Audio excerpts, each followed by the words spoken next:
first LinkedIn event that we're doing in collaboration with DSWF Wildlife Foundation and Elephant's Child. I'm really excited to be joined by Nick from Elephant's Child.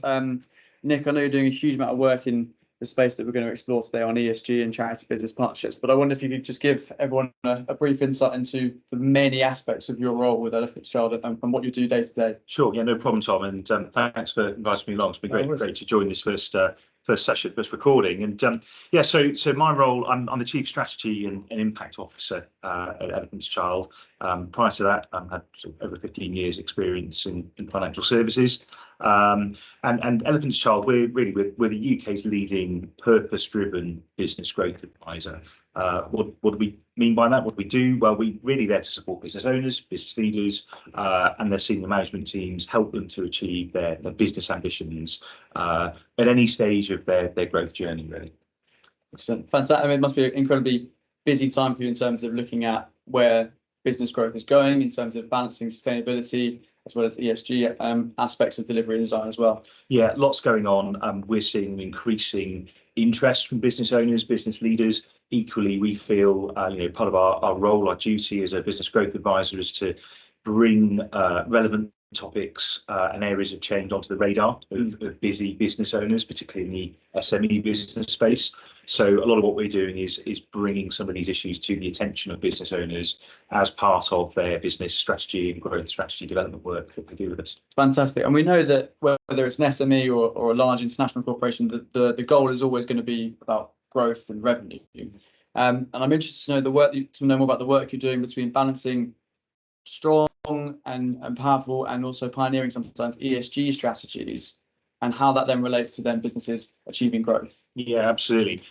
Really important link. The place we always start in these conversations is really around the concept of what's the right approach for good business risk management. So we always start our ESG focused conversations around risk.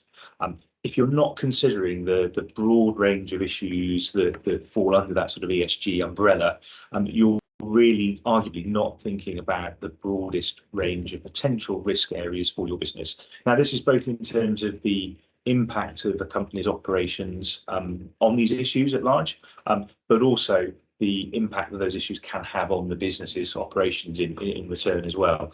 But beyond the risk point, actually, it's just as important a source for thinking about identifying future growth opportunities as well.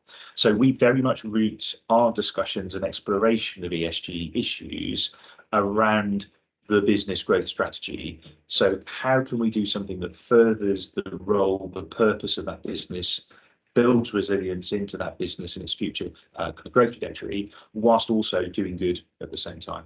And I think that's the key, isn't it? That causal relationship between the power of the ESG as well as then the growth and the good that can do both for the bottom line and also then whatever it is, whatever aspect of the E or the S or the G is having on that strategy design and implementation. Yeah, definitely. And I think, for us, you look across a number of areas of a business and its operations.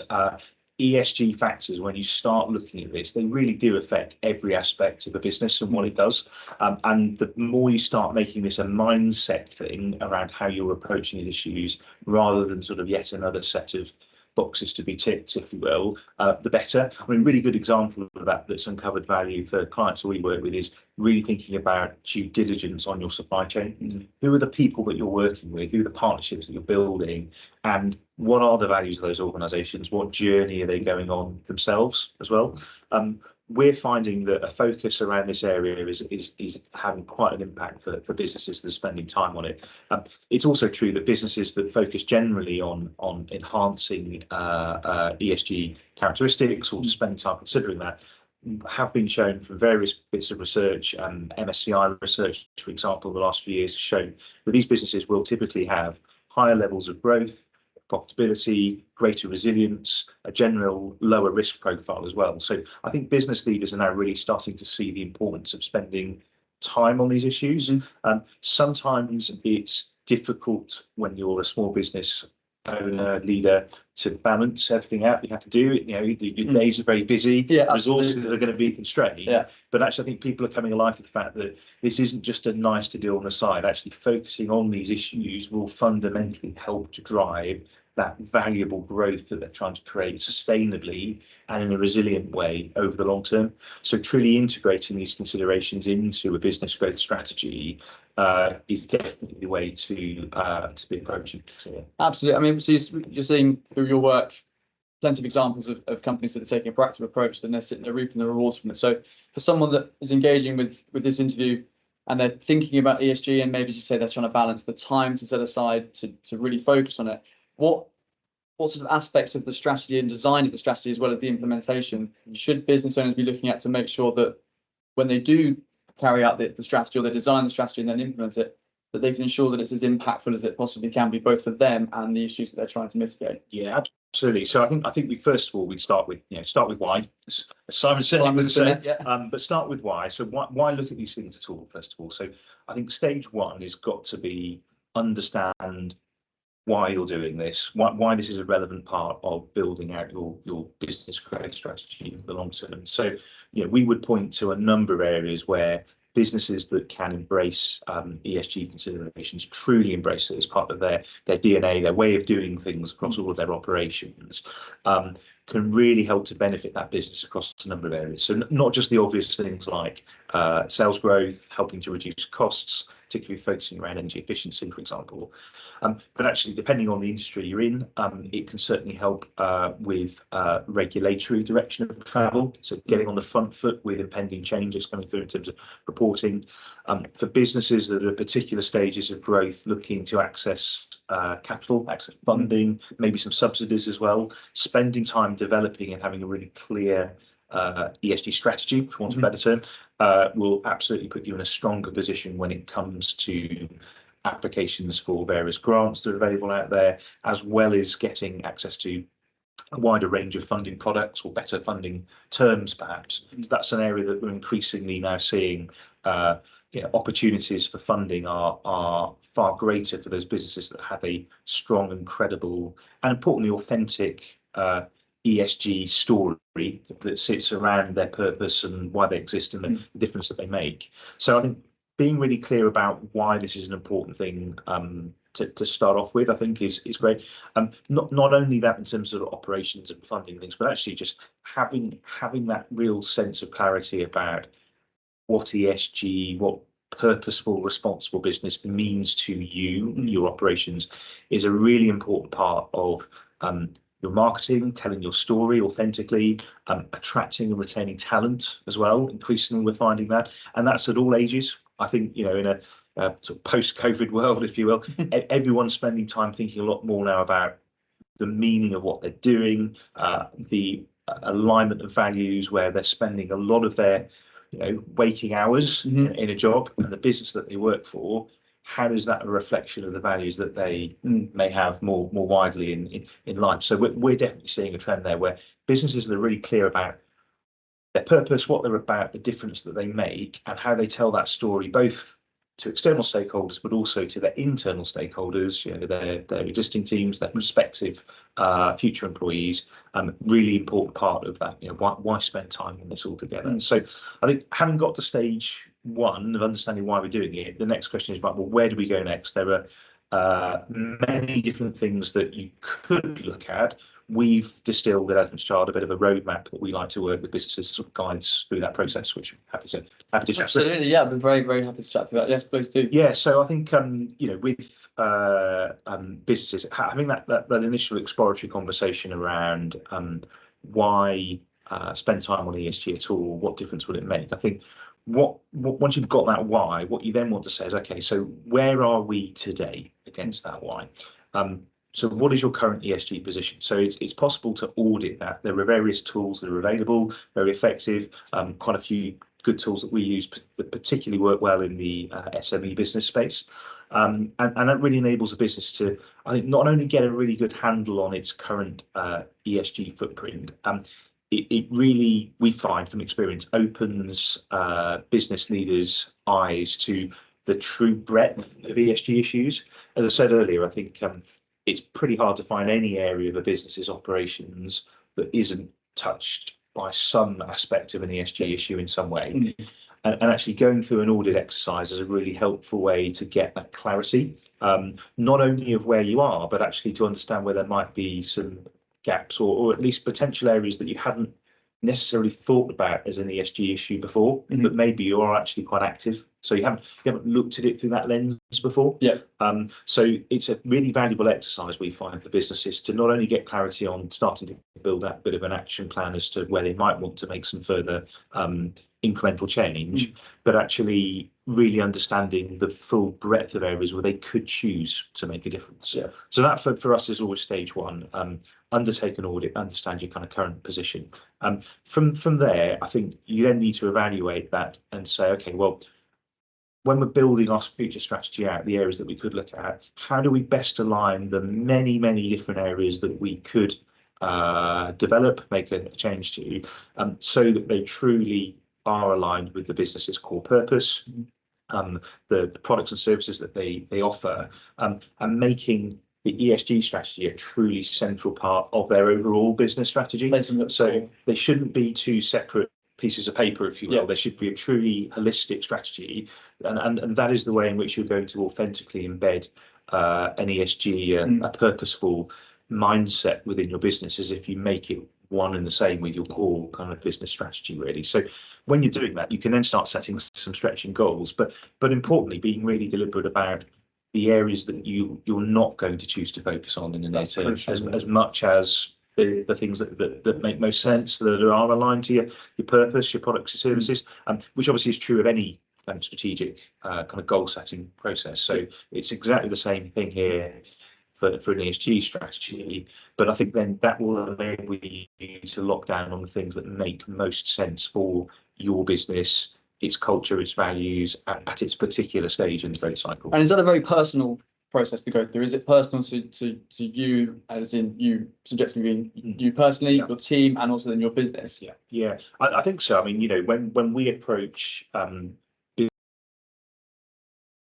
business growth strategy development work with companies, it's a truly holistic strategy, and within that, one of the key kind of spokes on the wheel, if you will, is the personal journey. You can't, you know, when you're a business leader, you can't separate personal and business life. It's the more symbiotic thing, exactly. And so it's really important that you consider your own personal values and goals, because the way you show up, the leadership you provide, the footprint you create for your business is a critical kind of guiding light for the wider teams that you have around you. So you need to make sure that what you're doing is true and authentic to who you are, what matters to you, the way that carries out through the purpose that you deliver through the business that you have. So it is a very personal journey. It's also quite an iterative journey when you're first exploring these things. You know, it's not sort of an expectation that you're going to get it perfect first time. We would always advocate with an approach that the most important thing that you can do is make a start. Just do something, because if you start doing something, you start talking about it with your stakeholders, you start getting feedback. Start getting feedback, you can continue an open and honest and authentic journey of continuous improvement. And what's resonating well with really helps with getting that sense of, are we on the right track? Do we need to course correct? Are we doing the right thing? Is this resonating with each of our stakeholder groups in the right way? So actually making a start, selecting a few things to focus on that make sense right now, and then having the data and the measure and kind of tools and framework in place to assess, you know, and that's what we would always advocate is, you know, you understand your purpose and your why we're focusing on ESG, you build your strategy, you need that feedback mechanism, and having a set of performance indicators of some sort and the right sort of data, you know, investing time and upfront and getting the right feeds of information is crucial here, as with any aspect of business strategy, to really measure that progress, because unless you can do that, you can't evaluate and assess how well you're doing, but also you don't have the means to authentically evidence the journey that you're going on with your stakeholders. So having that data and KPIs in place is a really important part of the journey. And then I would say from there that the next step after that is really spending time thinking carefully, having built a sense of a strategy and where you're going, how are we going to communicate this to all of the different stakeholders around us? And it's often the bit that gets overlooked or you know, kind of left until quite late in the day.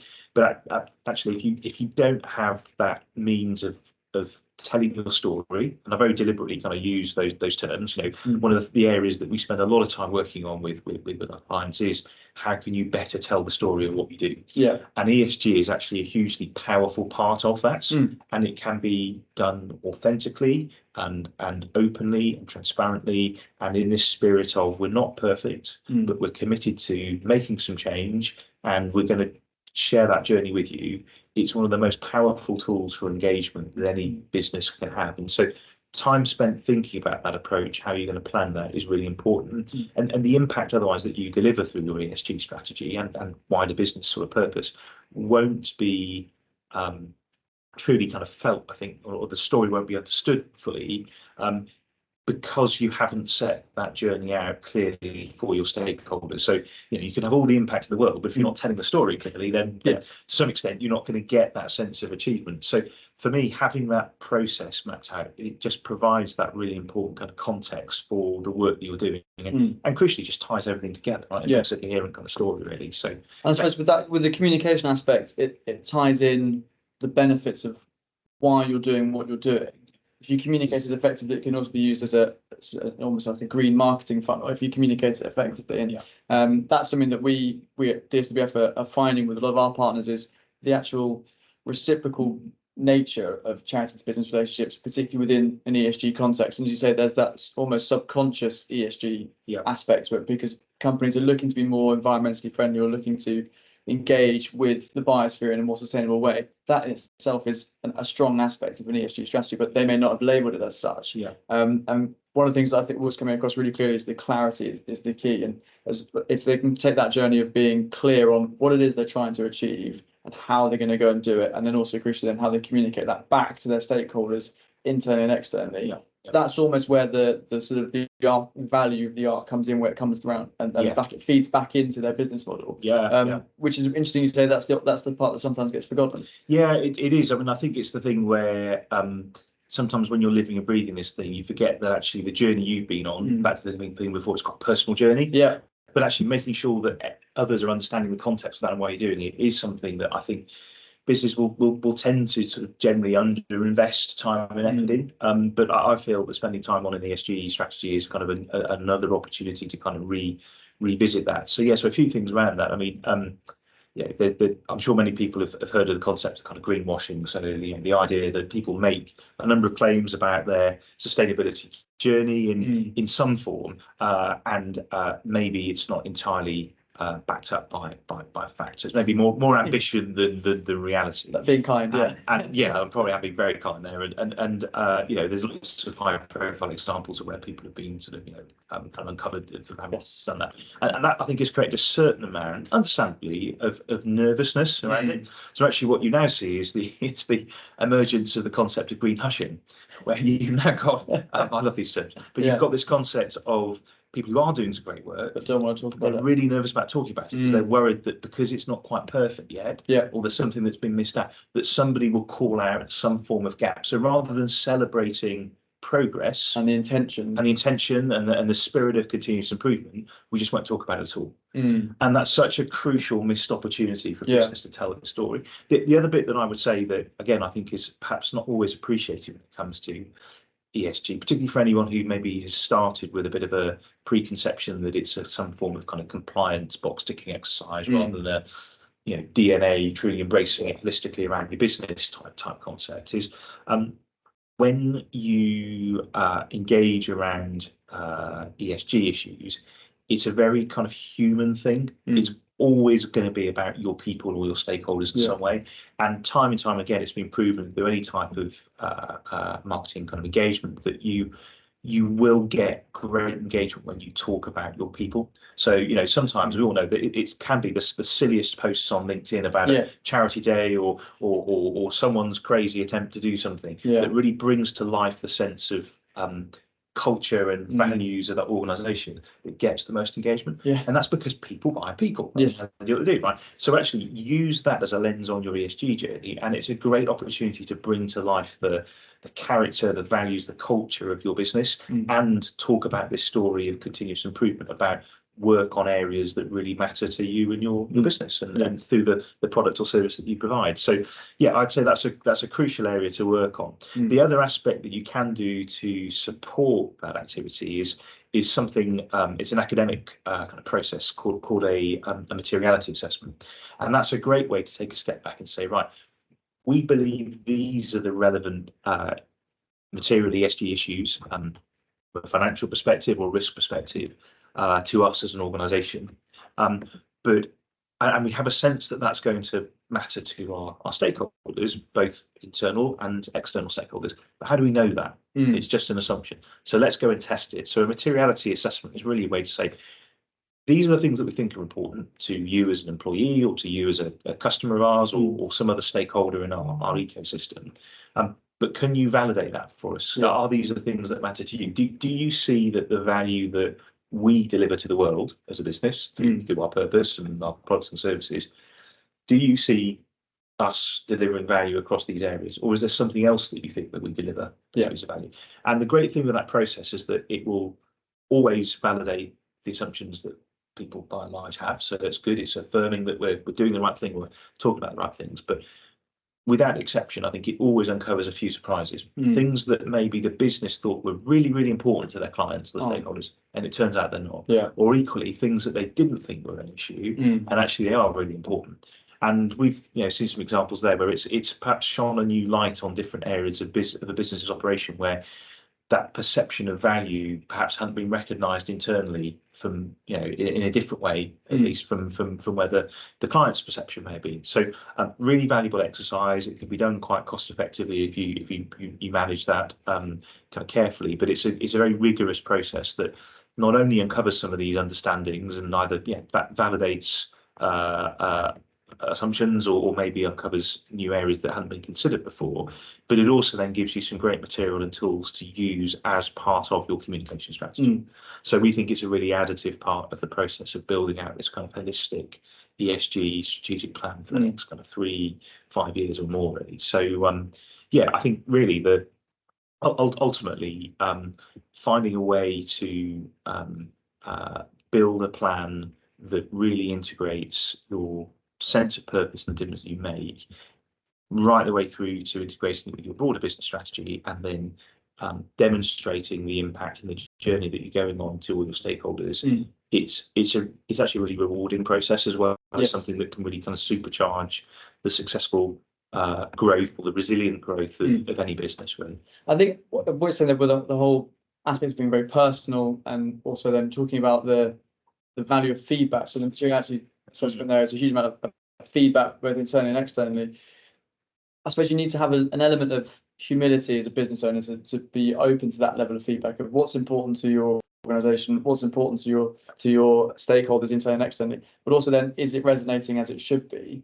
Do you find that's a barrier at all to people undertaking unlocking the true value of powerful ESG, just having the humility to accept and proactively seek feedback and feed forward? Yeah, I think so. I mean, it's the way that we can often see that barrier coming up is perhaps a defensiveness to exploring it at all in the first place. Yeah. So there can be a sense and as ever, it's about language and the language you use, right? So ironically, we probably mentioned the ESG at least 25 times already in this conversation, but I'm not a fan of the term ESG, and the problem is that it's kind of become a little bit misused. It's got a bit of a bad rep. It can be a bit connotations around it, divisive in terms of people's connotations or preconceptions around it.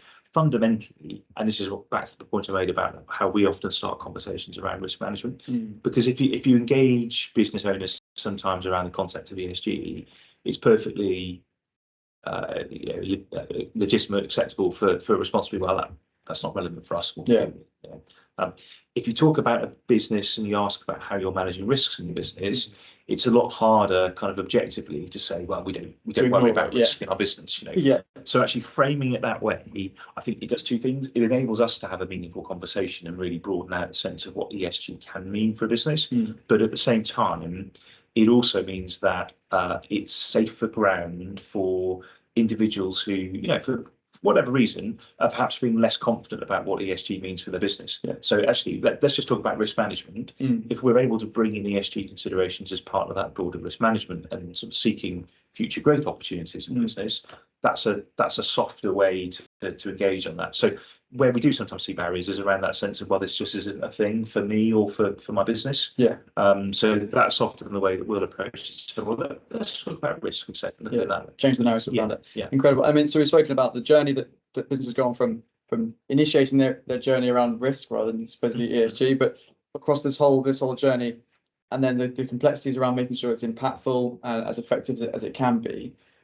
Have you got any examples of industries or businesses that are sort of at the cutting edge of this, that are really pioneering this process and have seen the value, both at the bottom line and then also in terms of the impact it's having on their people as well? Yeah, absolutely. So I guess probably a couple of areas that we could sort of look at. There's a few businesses we're currently working with who are kind of going on that journey, and I think the couple of examples that spring to mind would both say that they're at a relatively early stage of that journey, but they're already seeing some kind of tangible impact on their businesses. Equally, there are leading businesses out there that have been doing this for some time. One kind of common area where you see a good concentration, a good focus of businesses having this impact is around the B Corporation space.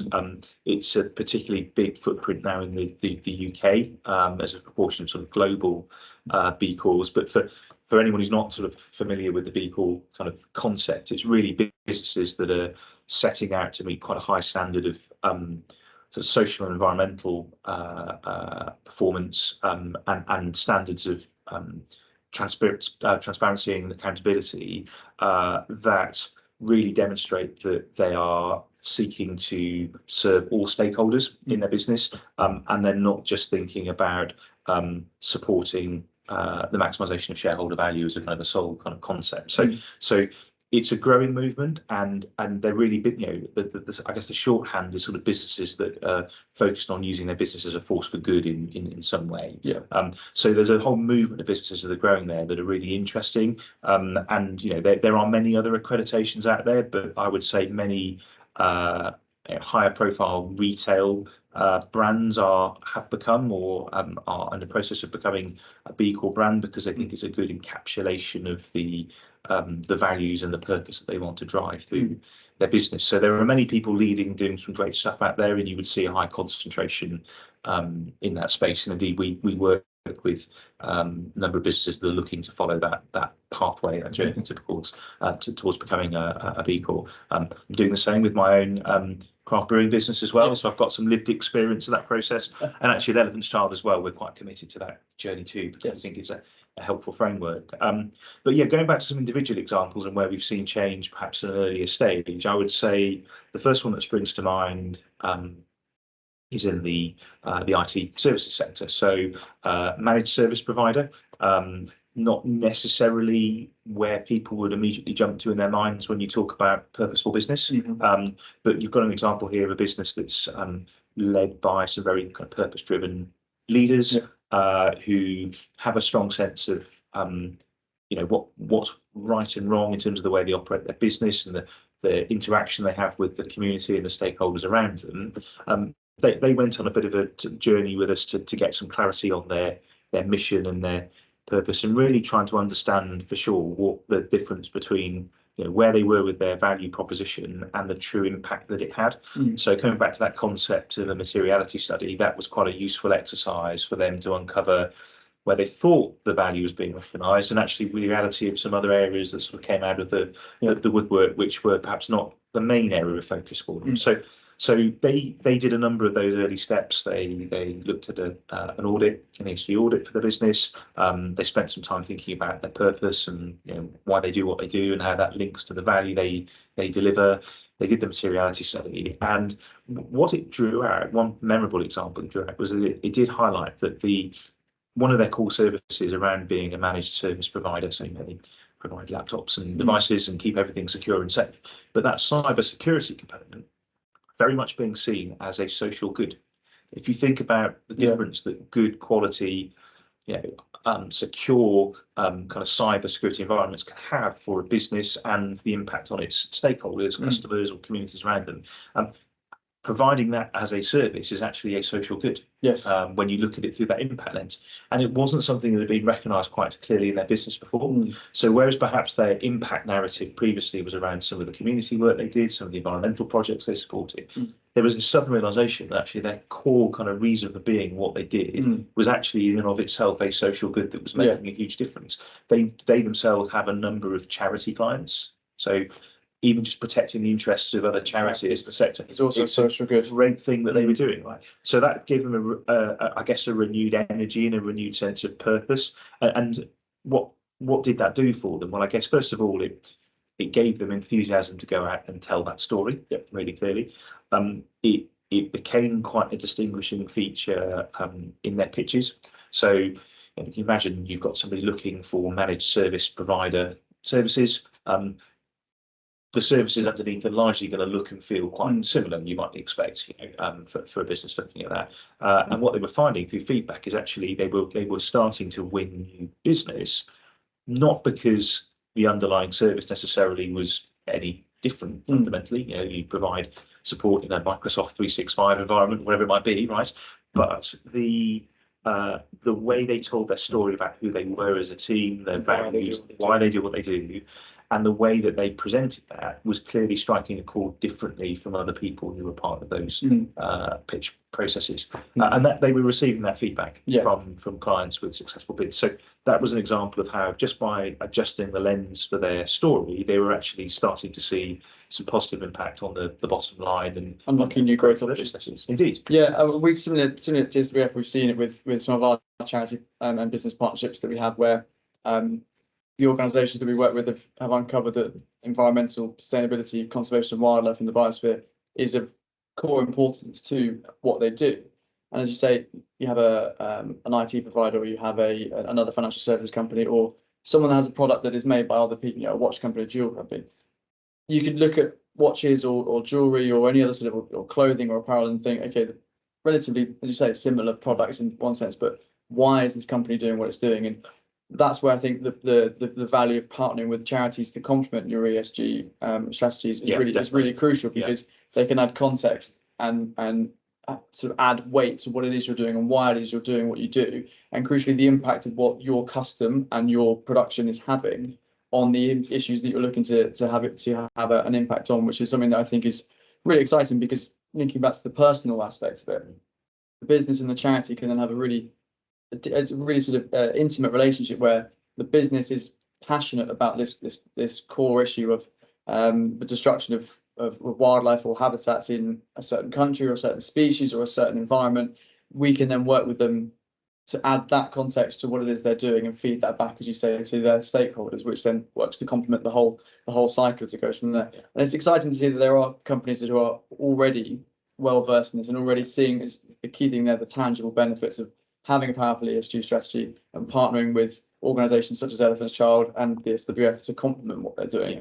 Because it's really enhancing, isn't it? I think that's the thing. If anything that helps to underscore why you do what you do and the values that you have as an organisation is great. And I agree. I think an accelerator for that is to align yourself with charitable organisations that help to enhance and reinforce your sense of purpose and value, for sure. And so we're seeing the benefits of it and how exciting this whole space is. In the last 5-6 years alone, we've seen a global pandemic, a new conflict, and 2 or 3 conflicts. We've seen numerous political events. This year, I think, is the largest year ever on record for democratic elections. There's half the world's population going to be eligible to vote. So we're seeing seismic shifts in the context within which businesses are operating on a global scale and domestic scale. Here in 2024, are you seeing any future challenges or future influences on ESG strict design and implementation, particularly around the SME space? Yeah, absolutely. I mean, so yes, in the short answer, there's a number of things that we see emerging, and I think often what will happen for the SME space is that you will see this feed down through the supply chain that they are part of.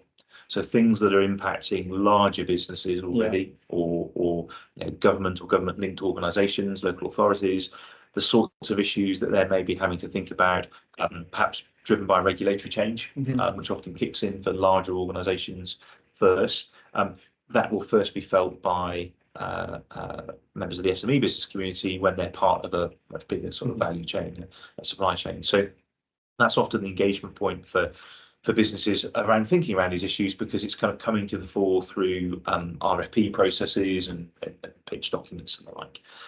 But some of the key trends I think we continue to see and would expect us to sort of see come through over the next few years. The regulatory direction of travel, pick one aspect of sort of ESG considerations, so climate change, for example. A lot of focus around reporting on the climate-related impacts of your business amongst the large listed businesses in the UK. The UK is probably one of the world leaders around driving through regulatory change in this space. So the largest listed businesses in the UK at the moment are now obliged to have quite detailed climate-related impact accounts alongside their traditional kind of financial accounts as well. Now, of course, that's a massive data exercise, which Someone's means got to do it, someone's got to get the data, and if you're part of the supply chain for those businesses, part of the data is going to come from you. Yeah. So there's an opportunity here for smaller businesses to get on the front foot by thinking about their own environmental footprint, expecting that these are questions that they might see from clients they might be working with elsewhere in the supply chain. It's also an important thing to be aware of, again, back to our theme of risk management. So don't just do it for the sake of doing it or because someone's asking you a question. Actually think about the value it might bring to your business as well. So whilst there are always going to be regulatory drivers around different industries, embracing anything that might be coming down the tracks, but looking at it as an opportunity for risk management and or growth opportunity identification for your business right now is a great way to approach these things. And again, that philosophy of just make a start, do a little, improve incrementally is really important here. So there are tools out there that are freely available that smaller businesses can start understanding their footprint with, for example. Small shout out to an excellent organisation called Small 99, which is it was sort of set up off the back of COP26 Glasgow a few years ago, but it's really there to help motivate, inspire, support the smallest businesses in the UK, which by number make up the vast majority of the UK market, to start that journey of how do we understand our environmental footprint? What could our journey to net zero look like? Is it just going to cost me money? Are there other drivers and improvements and benefits for it? So a great educational tool and resource, very easy to access. Some initial tools are relatively free, others are sort of fairly low cost, but a great process to go through for businesses to start that journey. So I think regulatory direction of travel is a big one. I think we'd all recognise generally from a societal perspective that expectations from consumers, from potential future investors in your business are evolving and more questions are being asked. So I think having clarity about how these related issues around topics of ESG, how they impact your business, how your business impacts those issues, which ones matter to you the most, back to that materiality point, and what they're doing about it, accepting that nobody's perfect. It's a journey of continuous improvement rather than trying to get everything sorted at once. Just spending time thinking about this and forming a bit of a coherent plan will absolutely be helpful with all those future conversations you might be having with potential future customers, potential future investors in your business, whatever it might be, depending on that sort of stage in the cycle. We talked a little bit earlier on around sort of financing. So again, the opportunity for business to continue to grow. It's only going to be a one-way direction of travel where lenders of capital will increasingly be looking to the broadest set of risk identification issues they can do. So effectively, when they're looking to do due diligence on a business that they're considering lending money to, they back to that concept of risk, they're going to look at ESG issues through that risk lens. So spending time thinking about this in anticipation of further questions emerging as part of a financing journey that you might be going on, I think is really important. And probably finally, the last area to pick up is probably just around technology and some of the sort of innovations that we're seeing out there, enhancements there. I think the challenge of data capture to help support and track things over time when it comes to impact is a challenge everyone's grappling with, but technology will support that for sure. I'm also fascinated by the interaction between ESG considerations and obviously the emerging AI movement, and actually what does that mean in practical terms for a small business. So I think that's an area to watch as well in terms of innovations that will help to make both creating an impact and measuring that impact easier as we go through the next few years. I think so. You're saying there's positives and negatives on the horizon. I think what's exciting is that companies that take that proactive approach to risk management, ESG, and partnering with charities to help them navigate this choppy waters that are coming through. It's almost like rather than it being seen as a risk, it's almost now a lifeboat for companies to buy into it, to go through what's happening on the scene, as we've spoken about, with potential issues and hurdles, but also then some sort of aspects like AI that can be seen as a bit of both, and then also things that are coming that may also actually be completely beneficial. So you can almost use it as a lifeboat, but also you can surf that wave with it. Yeah, that's definitely, I think moving certainly from, if there's been any risk of a misperception around what this thing called ESG is, or sustainability or responsibility, whatever term you want to use, moving it from is this a thing I need to do? Do I need to complete a checklist? Is there a badge I need to get? If you sort of strip all that back and just go, how can I make my business more resilient, stronger, sustainable into the future, greater chance of successful growth, adapting to change? If you bring all those issues together, fundamentally, that's really what's about. ESG is about. Yeah. And with all of this sort of packaged up, and I suppose one of the key issues that we spoke about earlier was how to translate the value, the impact that it's having. Yeah. How can a business or businesses pursue a best practice for reporting on the actual impact their strategy is having, not only on their own business and their own model, but also then on the issues they're trying to work within? Yeah, absolutely. And lots to think about in this space. Obviously, quite a bit of variability here, depending on the sector you're in, the nature of your customer base. Are you more kind of B2B, or are you thinking more B2C in terms of the products and services that you provide? But fundamentally, I think some of those core philosophical points we touched on earlier around, be authentic, be honest, talk about a journey of continuous improvement. So you've made a commitment to a direction of travel, but you're not perfect right now. And use that as an ongoing means to engage with your stakeholders is a great kind of starting point for it. I think that concept of just making a start and talking about it is key. So back to this sense of greenwashing or green hushing, find your balance here. Don't over egg what you're doing or what you're planning to do. Don't set yourself up to fail with it, but equally don't be shy about the things that you are achieving in this business, and how that makes a difference to who you are, what you do, why you exist. So I think that is a sort of a mindset to approach communications is really the right place to start. There are different things then that you can kind of hang around that to give yourself a bit of structure. So we mentioned the materiality assessment framework and the benefit that could bring in terms of clarity of, okay, here's all the things we could do, but what should we do based on our own sense of values and purpose? But then also we've gone out and we've canvassed that view from our stakeholders, and we've validated the things that we thought were important are indeed also important to our stakeholders. So using that as a means to go, okay, now we've got a number of areas that we can go and talk about, rather than trying to talk about everything. So you've got key metrics to measure against. Yeah, that's it. So a business, any business is going to have some form of environmental footprint. But whether that needs to be a huge part of its communication effort, depending on its values, depending on the sector it's in, its operations. If you're a business that's running effectively a virtual office system, then your true environmental footprint is probably going to be fairly low. Yes. That doesn't mean that you can't support environmental initiatives as an aligned part of your value and purpose, if that's right for your business. But equally, you might be a business that says, we do more in the social space. That's fine. Nobody says you have to have an equal spread of E, S, and G. Just talk authentically about the things that are relevant for your business and the value that it delivers to its stakeholders. I think with that journey, the other area to consider is, are there frameworks and standards, accreditations maybe out there that would make sense to follow? So we are advocates of frameworks and badges where it's appropriate and relevant for that business. Where it's an accreditation that you can get. It makes sense. It's aligned to what you do. It's supportive of future business growth.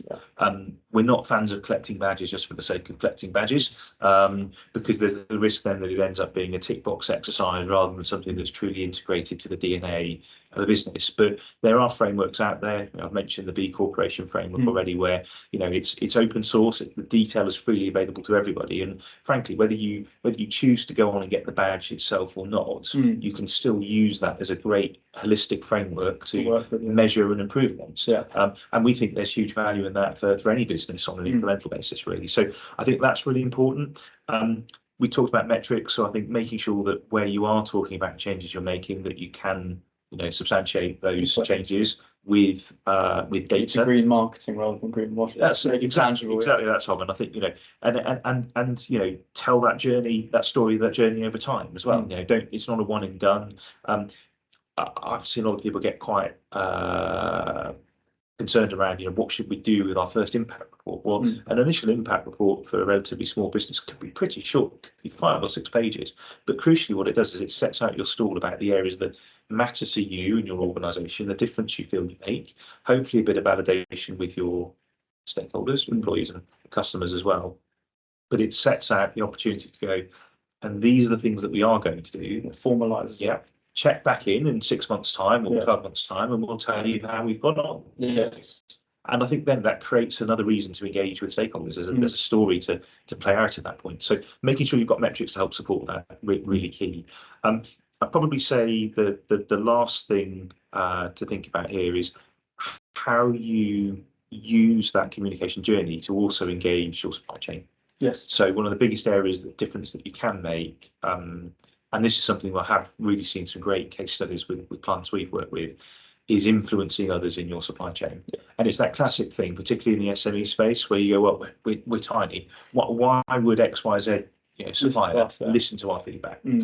And the really encouraging thing I've seen in small ways here and there. I mean, one example springs to mind is a wildlife camera and night vision online retailer. They're a key supplier for people in the UK. They bring some of the largest brands of technology around the world in that space into the market, make it accessible. And they see these products every day. They see the packaging, they see the bits that break on these products, the things that could be better engineered. And in the spirit of being a good business partner, they simply fed that feedback through, not recognizing the fact that actually what they were doing inadvertently was really doing some true kind of supply chain, authentic kind of ongoing relationship management, where they're going, look, we want a better product and service for our end client. We thought this might be useful for you. And actually it got to the point where one manufacturer that they worked with was really interested in it. And so much so, they're going, crikey, you're making suggestions here for how we can make our packaging more efficient, improve some of the design of the product itself.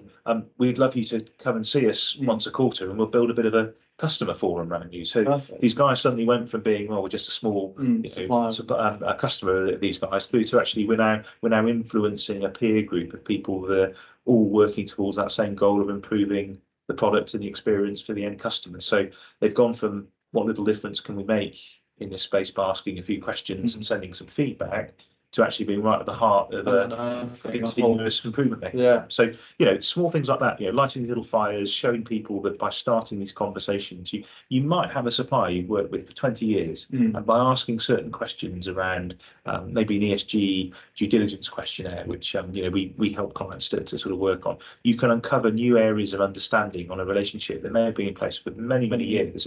And you're either spotting an emerging risk in a different way, or you're maybe unlocking a new business opportunity to grow together just by having a slightly different conversation. Unlocking that latent potential within your business and your partnerships. Definitely, yeah. That's fantastic. And I suppose if anyone engaging with this interview then wants to start their journey, how might they contact you and get to know more about how you can help them with their strategy? Yeah, sure. So people are more than welcome to reach out to me through LinkedIn, and on the Elephant's Child website, we do have a dedicated page looking at some of the aspects that I've talked about around ESG audits or materiality studies.